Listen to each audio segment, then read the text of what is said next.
जो माने भी मते देखुछन्ति एवं शुणुछन्ति से समस्त गुरुजन को मोर भूमिष्ठ प्रणाम। आज दिनटी आरंभ होइछि मो गाँर इष्टदेव प्रभु श्री गोपाल जी मंदिर। आज थिला मोर जन्मदिन।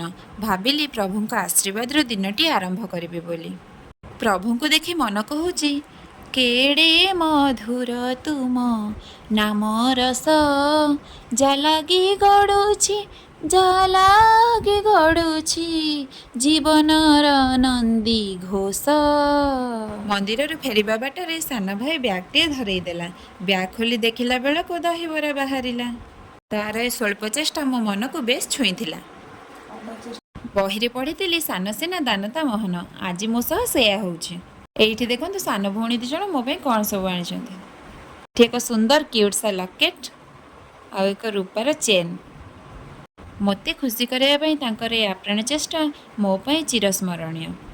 आपण मानके सुंदर गिफ्ट केमती लागुछि कमेंट माध्यम रे निश्चय जणैबे।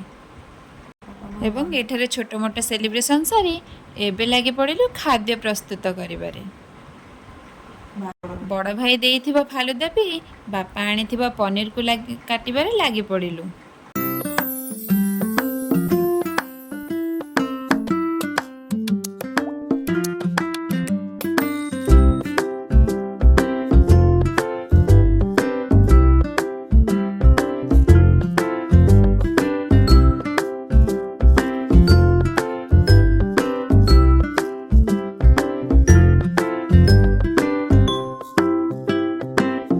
समय चक्र थिबा जीवन रेखार मु आउ एक पहाच अतिक्रम कली।